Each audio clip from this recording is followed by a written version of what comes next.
Boa tarde. Hoje trataremos sobre alienação parental. Muitas vezes o casamento é dissolvido, mas o vínculo que antes era de amor vira de ódio, de raiva. E o que tem no meio? Os filhos.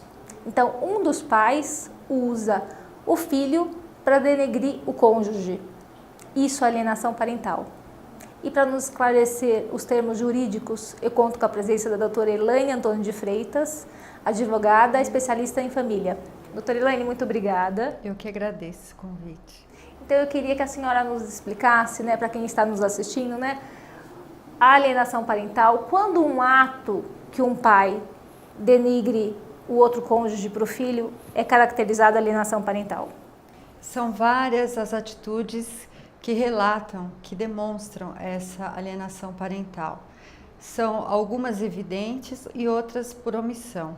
As evidências são quando o pai ou aquele que detém a guarda do filho fala mal do outro, ou o genitor ou a genitora, quem quer que esteja com a guarda. Às vezes fala abertamente, um exemplo, você sabe por que seu pai está atrasado para te buscar? Porque ele está com a outra namorada. É mais importante ele estar com a namorada do que estar com você. E vice-versa, a mãe fala para o filho, você sabe por que você não ganhou o videogame? Porque o seu pai comprou algo para o filho do outro. Então isso é expressivo de uma forma muito clara. E o omisso é quando ele evita que esse filho visite o pai que não tem a guarda, quando ele muda de escola e não comunica, quando ele muda de endereço para dificultar a visitação do pai para o filho, Então, tem várias formas de demonstrar e fazer e praticar essa alienação parental. E os pais precisam estar atentos. O pai que diz, deixa, com o tempo meu filho vai ver, vai resolver, vai ver que eu sou um bom pai, na verdade está perdendo o vínculo com este filho. Então, o pai e a mãe que não detém a guarda e que sente isso, deve procurar os seus direitos e fazer valer e cessar essa alienação, porque vai trazer grandes prejuízos, tanto para essa relação como essa criança futuramente um adulto. Porque na verdade, doutora Elaine, é uma guerra psicológica. Eu entendo como psicóloga, que na verdade o casamento não acabou. E eles usam o filho, para ficar no meio disso tudo. E as consequências que nós observamos no consultório, ou lidando com o dia a dia com as pessoas, porque assim, essa criança, ela vai crescer, ela vai se tornar pai. E como que ficou esse vínculo construído? Porque tem a deterioração, a destruição da figura do outro. É verdade. Essa mãe que detém a guarda, ou esse pai, fala mal do outro o tempo inteiro e ensina indiretamente a não amar, a não respeitar, a não conversar com o outro. Então, essa criança, se tornando adulto, como que ele vai se relacionar com outras pessoas se esse primeiro parâmetro de laço de amor é familiar? Como que você vai passar isso para frente numa outra relação que não seja de pai com filho? Então é a base, o relacionamento familiar é a base. E é como você bem falou, você pode se separar juridicamente, mas emocionalmente você faz e pratica alienação para ferir o outro. Então, se a causa da separação foi uma traição e o que se sentiu traído, ofendido de alguma forma, usa o filho para magoar o outro. Infelizmente é isso que acontece. Explica, doutora Elaine, para quem está nos assistindo, que providências pode se tomar quando percebe que o ex-cônjuge, ou até o pai, que muitas vezes o casal é casado e pratica alienação, que pode ser tomada? Antes de falarmos disso, é importante saber que não só são os pais que cometem alienação. Os avós, que também que detêm a guarda junto unilateralmente com um dos pais, que estão com a criança o tempo inteiro, também cometem alienação parental. Um cuidador que fica o dia inteiro com a criança, fala, você sabe por que eu não vou ficar até às 7? Porque seu pai não paga meu salário. Então você vai ter que ficar sozinho. Então qualquer pessoa que tem contato ou poder com essa criança de cuidar, de estar junto, pode cometer alienação parental. Não é exclusivo do ex ou de quem não está com a guarda. E qual é o procedimento? Entrar com uma ação, ajuizar uma ação de alienação parental. Ela apresenta os indícios, né? E quem vai apurar isso é uma parte técnica que faz isso. É um setor do fórum, que é um setor psicossocial. A psicóloga, juntamente com o assistente social, vão estar avaliando essa criança, essa família, a mãe, o pai, quem quer que seja, que está sendo acusado de ser o alienador.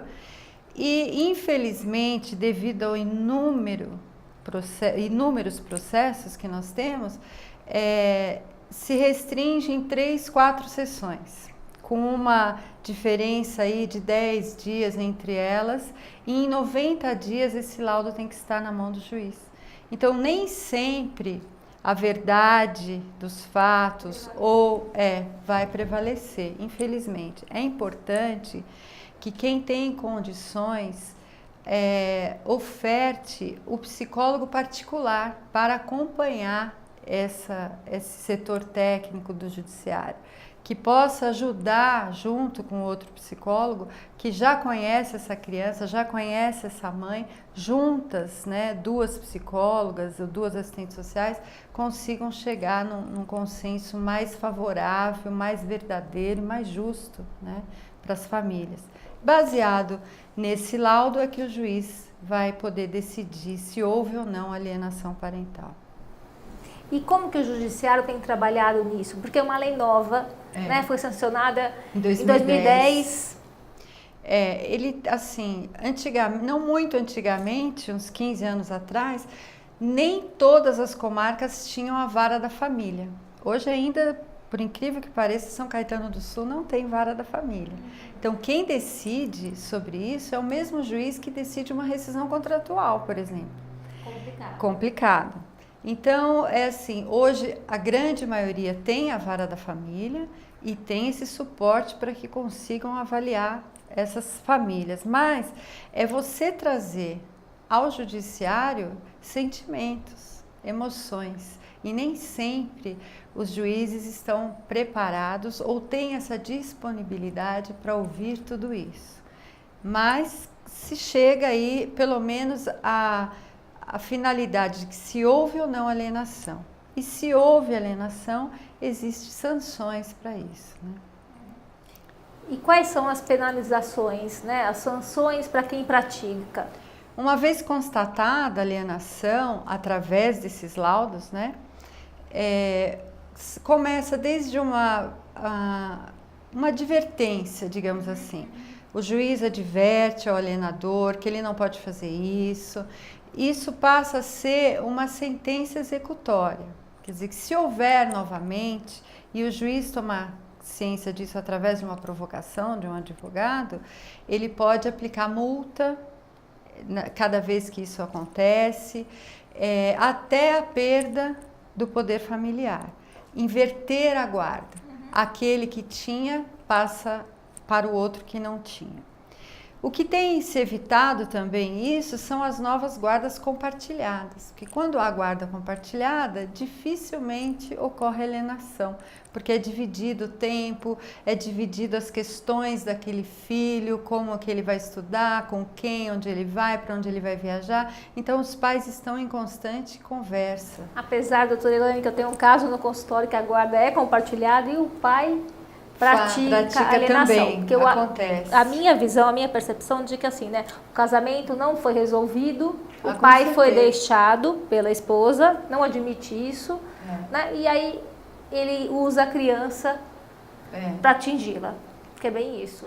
Geralmente a alienação ela é percebida, né, logo que termina o casamento. Quando já tem um tempo, as coisas estão estabelecidas, as crianças já recuperam a sua identidade na casa de cada um, isso já não acontece mais. Mas logo imediato à separação, né, que hoje não se apura mais a culpa na separação. Então o traído, ele fica infinitamente frustrado diante do judiciário, porque ele não pode se manifestar, né? Ele foi traído, o dinheiro saiu da conta e ele tem que ficar, não se admite mais discutir a culpa. Divorcia-se, faz a partilha dos bens.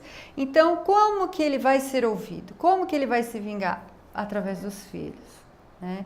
Então, tem que tudo isso o juiz observa. Se faz tempo que separou, se não faz, quais os motivos da separação, até para conseguir ter uma melhor ideia da situação familiar. E pela sua grande experiência em família, doutora Elaine, como que a senhora percebe as sequelas nas crianças, das pessoas que você atende? Por mais que existam essas sanções, que é o que o judiciário tem em mãos para resolver, é uma sequela infinitamente, como que eu vou dizer? Interminável. Nenhum filho supera isso.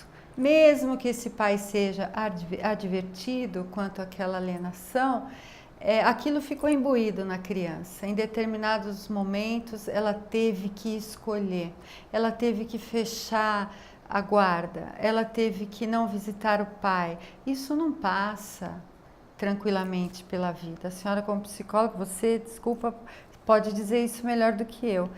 Tornam-se adultos problemáticos. E se você for fazer uma avaliação de um paciente adulto e ver que ele teve uma separação na família, do pai e da mãe, com essa dificuldade, você vai saber que ele se tornou uma pessoa sequelada. Os traumas, né? Os traumas. Que ficam. Doutora Elaine, e para terminar o nosso programa, né? Que conselho que você daria, que orientação você daria para quem está nos assistindo, que passa sobre isso, que não sabe o que fazer, que de repente desacredita no judiciário, né, com tantas coisas que nós ouvimos diariamente? Olha, eu peço assim que os pais observem isso, como eu falei logo na primeira pergunta que me foi feita, não deixe passar. Falar, não, com o tempo ele vai ver que eu lutei por ele, que eu quis, mas o pai não deixou eu ver, ou a mãe não deixou eu ver. Na verdade, busquem isso, é um direito dos pais ter esse relacionamento preservado, é um direito dos pais estarem com os filhos no dia a dia, saber da vida deles, das escolhas dele, participar direto ou indiretamente dessas escolhas. Então, você romper esse laço afetivo, eu acho que é das coisas mais graves que tem no judiciário. É mais do que você inverter a guarda, de repente. Então, fiquem alertas. Se você mãe, você pai que está sofrendo isso, tome uma atitude. A assistência judiciária está aí para ajudá-los gratuitamente, aqueles que não conseguem, não podem pagar, mas existe remédio jurídico para isso, que é a ação de alienação parental. Você que tem mais dúvidas sobre alienação parental, contate a doutora Elaine. O telefone e o e-mail dela está logo abaixo. Ou as nossas redes sociais, consultorioequilibrio.com. Aguardo vocês no nosso próximo programa.